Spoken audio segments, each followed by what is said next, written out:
Guys, I am Lloyd, the face behind the career room, and I talk all things HR and career.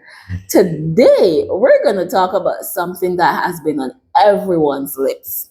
As long as you work in the corporate world, you have heard this, and that is HR is not your friend. Now, if I can get a penny for every time I've heard that statement, I'll be filthy rich. I wouldn't even have to worry if HR is my friend because I don't have to work. So let's get into it.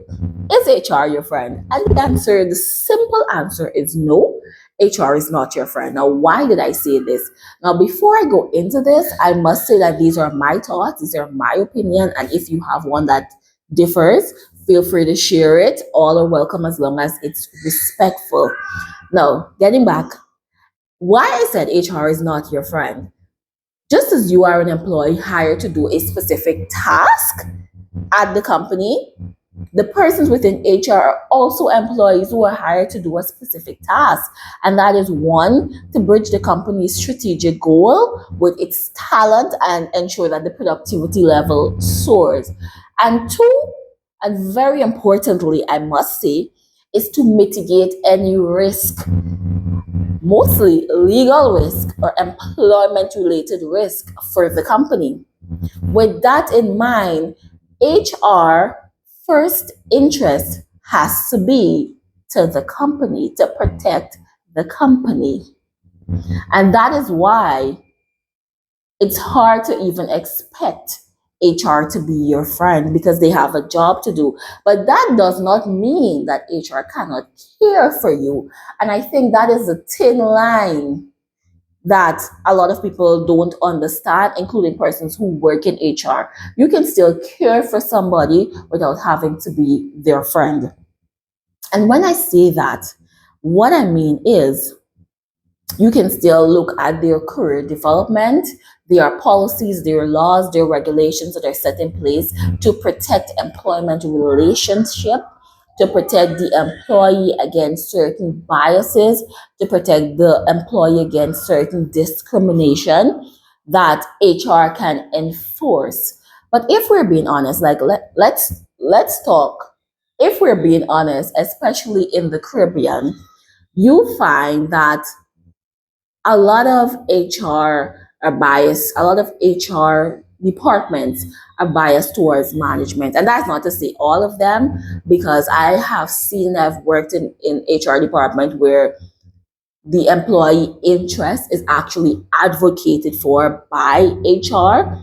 But a lot of HR, and that's something we cannot take away from persons who are making complaints, a lot of HR departments are biased towards management. So instead of rectifying the issue at hand with the employee, if the employee has a grievance, whether it be against its supervisor, manager, so forth, you find a lot of HR departments are leaning towards the managers or leaning towards the supervisors.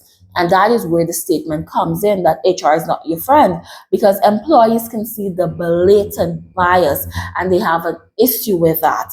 And that is something that we as HR professionals need to take a keen eye to.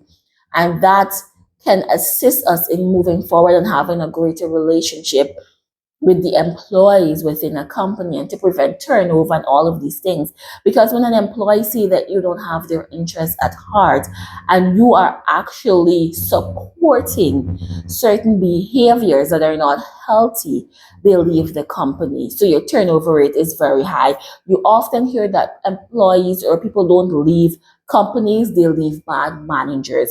And some of those bad managers happen to be HR managers, because instead of promoting fair policies across the board, we are, harboring fugitives. I when I say fugitive, not as the literal words, that's meant to be a joke, right? I mean, we're harboring persons that should not be protected, persons that should be scolded for certain behavior that should not be promoted within a workplace.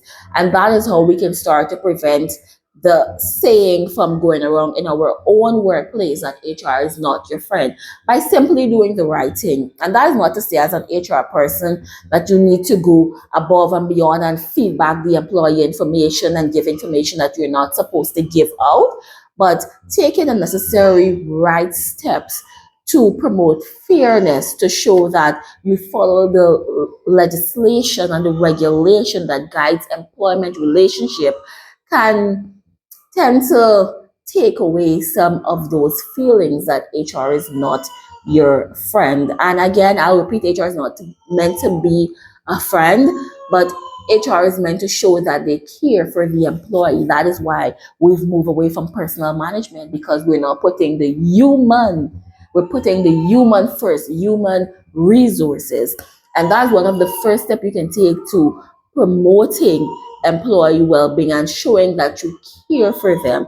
And on the other hand, as an employee, if you feel as though your HR department or HR as a whole does not care for you, then there are certain things that you can do to protect yourself. A lot of persons feel that they can go and gossip to HR, they can tell HR everything. And I'm here to tell you as a HR practitioner that certain information you need to keep to yourself. There's certain information, I repeat, that you need to keep to yourself, because what you will do, yes, so you as an employee, you can do things to safeguard your interests and protect yourself. Receipts, proof, timeline, screenshots, everything. And some of those things that you can do are: one, joining a union. If you do have a union that the company bargains with, the union can bargain on a higher level than you can. You are going to prevent unequal bargaining. The second thing you can do when you join a company, a lot of persons will be like, yeah, I got in. But you don't ask the relevant questions.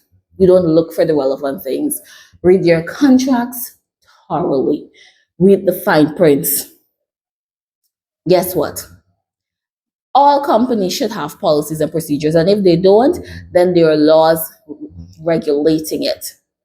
Research those laws, know what your rights are, so that you'll be able to advocate better for yourself. You know, they say anything that you say or do can be used against you.